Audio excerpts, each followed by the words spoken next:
Hello, and welcome to the Argyle AI Summit, Scaling AI for Impact. My name is Michael with Argyle, and it's great to have everyone joining us today. A couple of notes before I turn things over to our esteemed speaker. First, a quick reminder to stop by our sponsors' virtual booths at any time during today's event and for the following week. Our partners are committed to providing you with valuable content and a great overall experience.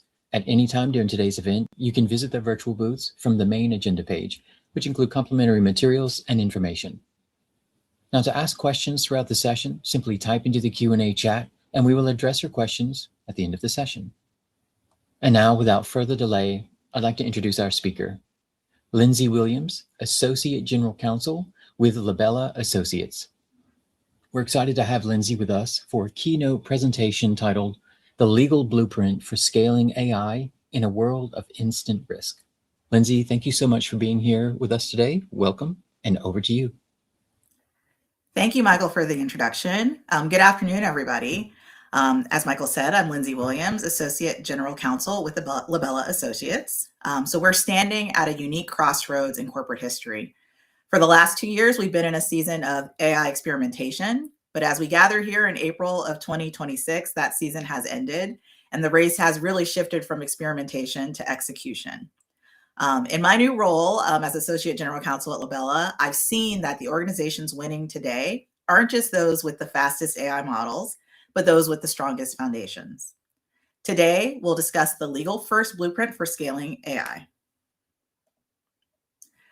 The great transition. So we're moving from if we use AI to how we use AI. This transition requires visionary leadership and executive business acumen to translate complex tech initiatives into achievable, compliant targets. By now, we've seen AI embedded in every function in corporations, from supply chain to financial services. As a legal executive, I've monitored the impact of shifting laws for various legal functions. We know that regulatory velocity is accelerating. And even though there aren't many rules and laws regulating AI today, it is definitely on our legislators' mind. And so to maintain a competitive advantage, we've got to treat compliance not as a bottleneck, but as a driver of resilience. Building compliance into how we are building AI is going to be critical in the path forward. So adopting AI isn't just a technical hurdle, it's also a legal one. So things to think about addressing: data sovereignty, so navigating complex privacy laws. In almost all industries, there is some element of privacy law and data integrity that must be maintained. And so it's really important that as we're building out AI models and AI workflows, we're also thinking about how do we navigate these privacy laws and ensure that we're keeping data safe. IP risk and fair use concerns. So protecting our proprietary information while managing third-party data. So particularly in highly regulated industries like healthcare and financial services, it's really important that we are protecting proprietary information, HIPAA-related information, and third-party data. So again, as we're building out our AI systems and workflows, it's important to think about how do we protect those risks. And then also black box risks. So ensuring that every automated decision is explainable and auditable. So something that we are just now seeing with the rise of AI agents is that companies can't blame the agent for making a wrong decision. It's ultimately the company's liability as to how the AI is acting, decisions that are being made. And so again, as we're thinking about using these AI agents in place of a human, it's really important that we're also thinking about, are we auditing those decisions? How are we documenting the decision-making process and explaining it to others, and particularly regulators? Ethics and accountability. So this is really a core pillar for most legal departments and corporations. So I spent a lot of time in regulatory compliance in financial institutions, and so this is near and dear to my heart. And so one of the things that lawyers are getting really concerned about is that if we know an AI system is biased, the liability for that is absolute. So you'll hear folks in the real estate industry particularly talking about creating these AI agents to underwrite deals. And that's great, but there are a number of fair housing, equal credit opportunity, and other requirements and regulations that govern those transactions. So it's important to note that, we can't outsource our ethics to an AI agent. And so it's really important that we are ensuring that the AI systems are not biased. They're not making discriminatory decisions. And we really have to treat bias detection as a fundamental compliance requirement. So again, this is really where I think about the human in the loop aspect of AI that I think lawyers are fond of, is because even if we're having these AI agents do complex tasks like underwriting, it's really important that we have points in the process where humans are inserting themselves and ensuring that the process is compliant. So we're seeing a rise of agentic systems, so AI that acts autonomously across departments. And again, that's that AI agent concept. And so again, in corporate governance, this really tests our traditional understanding of agency law. So again, ultimately, if you are using AI agents to complete certain tasks within your workflows and your corporations, it is really important that we are able to tie those actions to a responsible individual. So again, we can't just say AI is responsible for making that decision. It's ultimately the company's responsibility. So it's important to ensure that those decisions are being reviewed and approved by a human in the loop. And so we've got to have clear kill switches and ownership for every decision the agent makes. And again, that's because the ultimate liability is going to be on the company, regardless of what the agent determines. So how do we stay agile? So I know this is something that when folks think of their legal partners, they think that we're here to slow things down. But really, we want to make sure that in this age of AI, and AI creation and AI invention, that we're really helping companies to stay agile and continue to push the development of AI forward in our workplaces. And so how do we stay agile? So I really believe in moving toward internal controls 2.0. So this means real-time auditing and automated guardrails. So I'm a big believer in setting up guardrails. Setting up rules that AI can abide by, so that we ensure that we're not crossing those rules and crossing into territory that could cause compliance or regulatory issues. Particularly in financial services, I learned that the best procedures are those that we can execute routine activities without adding operational friction. So this is real-time auditing again. So moving from static periodic reviews to continuous monitoring and risk logging. So again, if there's auditing throughout the process in our AI workflows, we'll be better able to pinpoint where there are issues. Automated guardrails, so embedding legal parameters directly into the AI deployment pipeline. And then, executive alignment. So bridging the gap between technical roadmap and board level risk appetite. So really determining, what the risk level is and what the risk tolerance is, and building guardrails to ensure that the technical roadmap matches up with that.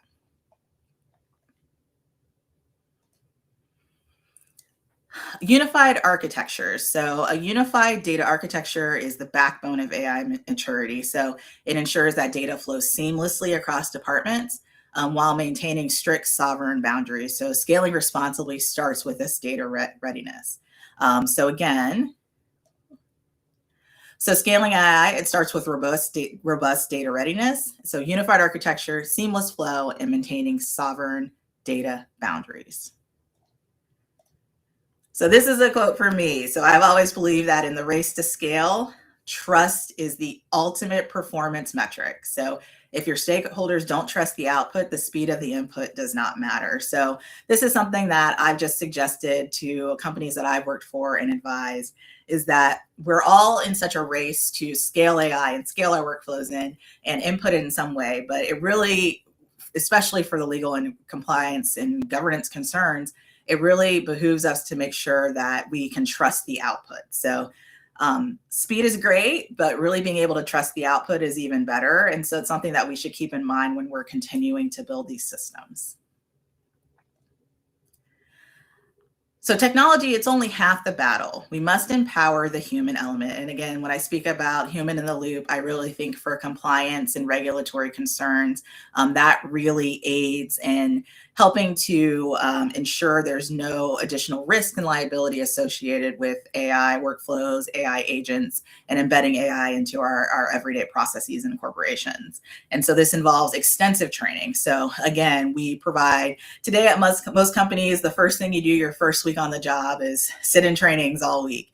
And so it's really going to be important that as we move forward with embedding AI into our systems and our processes, that we're really training employees on how to use AI, what to look for, things to be concerned about, privacy concerns especially. And so the more that we can embed AI knowledge in our people, the better we'll be able to embed it into our workflows and systems. I think even things just as simple as, the average person nowadays uses Chat GPT for everything, right? But having them understand that it may not be appropriate to put proprietary company information directly into their personal Chat GPT. So something as simple as that, we've got to make sure that as a corporation, we're starting to train our employees on not just using AI in a heightened sense, but also just in an everyday sense as well.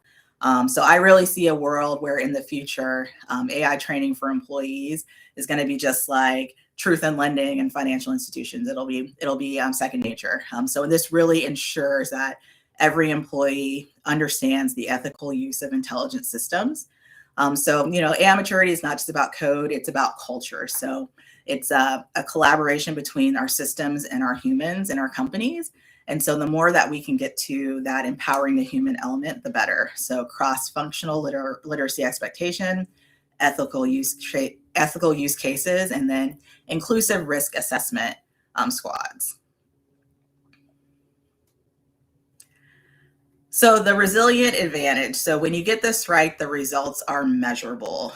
Faster innovation cycles, significant cost optimization, and a massive boost in stakeholder trust. So this is how we leverage legal expertise to drive positive social change and business growth. And so again, faster cycles, more resilient business operations. So just a few stats here. If you're doing all the things correctly from a governance perspective, you should get 85% improvement in innovation velocity, 60% savings on compliance cost reduction. Again, building those compliance costs into your AI systems from the beginning is much less costly than having to fix it on the back end. And so, as legal and compliance professionals, we always love to be included in the process early on and to help those systems be built so that we can really help in saving everybody time and money and also making the systems more compliant. And then also stakeholder trust score, those ratings are be much higher, again, if it's embedded in the system and doesn't cause problems later on.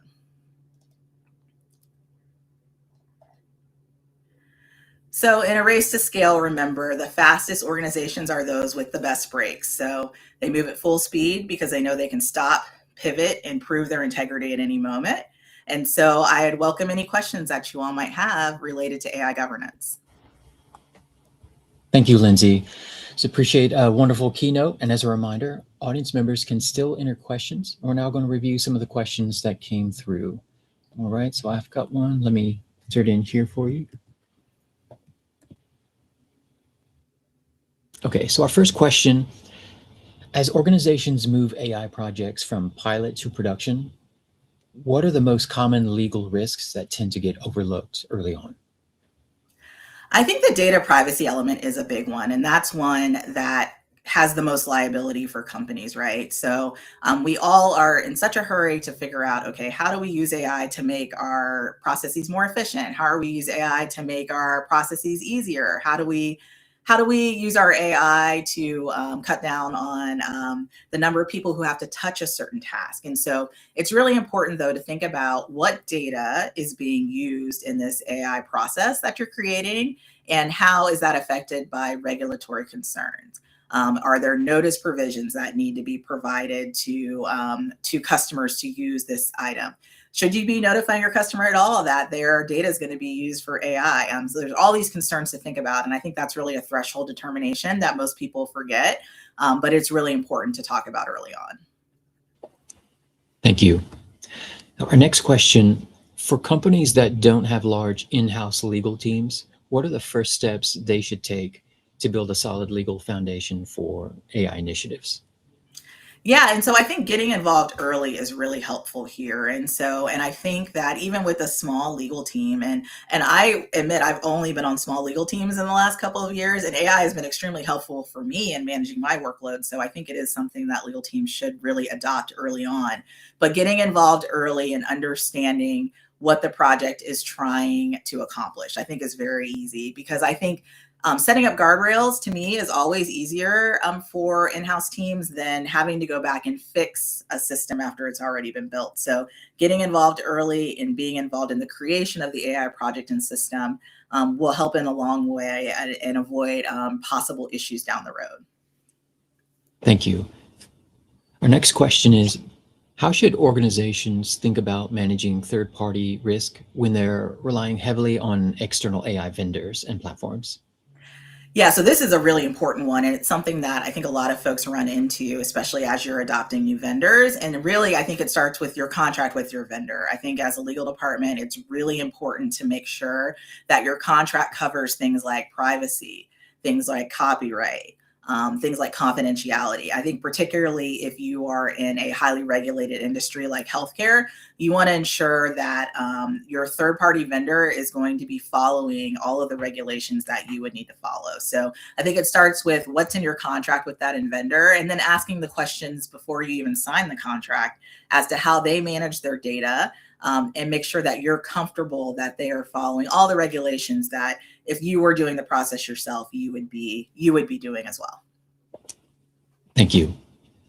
Our next question is, as AI systems begin influencing decisions at scale, how do you see accountability evolving from a legal standpoint, especially when outcomes are driven by models rather than individuals? Yeah, I mean, we're really just starting to see some litigation around this exact topic, where a company has used an AI agent to do a process, and it's created an outcome that has not been favorable for either the client or the company, and somebody sues. And so, what we're seeing in those initial decisions is that courts are reluctant to say this is the AI agent's problem. They are attributing the liability to the company that created the AI agent. So I think what we're going to be seeing a lot more of and hearing more in the future is that, that's great that these AI agents are being created by companies to accomplish many things. I'll use underwriting alone as an example, because that's an easy one, because that's something that's happening today. But the reality is, if that AI agent underwrites a loan and that loan is either not compliant with a law or regulation, or there's a mistake made that impacts a client and they sue, the liability is still with the company. So again, that goes back to my thoughts about, it's really important that if you're creating these AI agents to accomplish tasks and they're making decisions on behalf of the company, that there's an auditable process. So you can go back and say, okay, how was this decision made? What were the parameters that determined that decision? And was this in line with what our company policies and procedures state, right? And then also, again, I still recommend, I think until we're years further down the road into more AI development, that, there's still a human in the loop making the ultimate decision. So again, using the underwriting example as an example, at the end of the day, there still needs to be a person who's reviewing those decisions and ensuring that there hasn't been a mistake made by the agent, or that the agent's made a decision that's not in line with what your company policy or procedure. Thank you. It's interesting to see how this is developing. Yes. Our next question, yeah. So the next question is, do you think organizations will need dedicated AI governance frameworks that sit alongside traditional legal and compliance structures? Kind of continues a little bit the previous question. Yeah, I think so. And again, this is kind of new territory as well, because especially things like AI agents are really just being used a lot in the last couple of months, right, at companies. And so one of the things that I know, we've talked about at my company and others is, every company is going to need to have an AI governance policy. And that's something that probably doesn't exist today in most places, just because it's still so new. But just like anything else that a company deals with, there needs to be an overarching policy for the company that determines, how AI governance will and won't be used in the company. What are the rules? What are the guardrails? What's the expectation of the employees using AI? And then again, this whole idea of who's responsible for what. So assigning accountability within the organization for specific parts of AI agents and processes. And so, yes, I think, again, we're still early, but you are starting to see people talk a lot about what does the company AI policy look like. And that's a lot of cases still to be determined, just because we're still determining how we're using AI at our companies, but it is something that will need to be embedded, just like any other governance or compliance at a company. Thank you. Looks like we're on our final question, and then we can go into any final thoughts you have. So looking ahead, will the companies that scale AI successfully be the ones that move the fastest, or the ones that build the strongest legal and risk frameworks from the start? Well, I'm a little biased here, but I think that the companies that build the strongest legal risk frameworks from the start will be the fastest. And here's why: because I've seen, with other topics with regulatory compliance, that it's so much easier to embed the risk and compliance framework during development than it is to have to go back and fix something. And so, sometimes when you build things too fast and you don't include the right regulatory compliance concerns, you then have to go back and fix something. So that means it wasn't as fast as you thought it was. So I'm really a believer that, getting legal and compliance involved early on, and helping them to set up the guardrails in the risk framework and really think through, some of the risks that, could potentially be there for the company. I think that that is really going to help make an efficient process going forward and avoid a lot of pitfalls. That's excellent, Lindsay. Thank you very much. Do you have any final thoughts? I believe that's the end of our questions, and we're coming down to it. Yeah, I mean, those are all great questions. And just, a reminder for the audience, I think one of the exciting things about being involved in AI and AI governance at this time is it's still really evolving. As I said earlier, we're just getting the first court cases to come through regarding AI. And so, there's not a lot of background or framework that exists today. So it's an opportunity for all of us to help shape the legal world as we go forward in this area. And I think it's a really exciting time. I think so too. It's super fascinating. Lindsay, thank you so much for being here with us today. I Thanks for also want having to me. thank. Oh yeah, absolutely. And thank you for everyone else for joining us today. Now, this session, along with all of today's content, will be available on demand following the event. Our next session will begin shortly, which will be a keynote presentation titled "The Finance AI Center of Excellence." Please remain on the stage, and the next session will begin automatically. We look forward to seeing you there. Lindsay, thank you so much for being here. We really appreciate you. Thank you.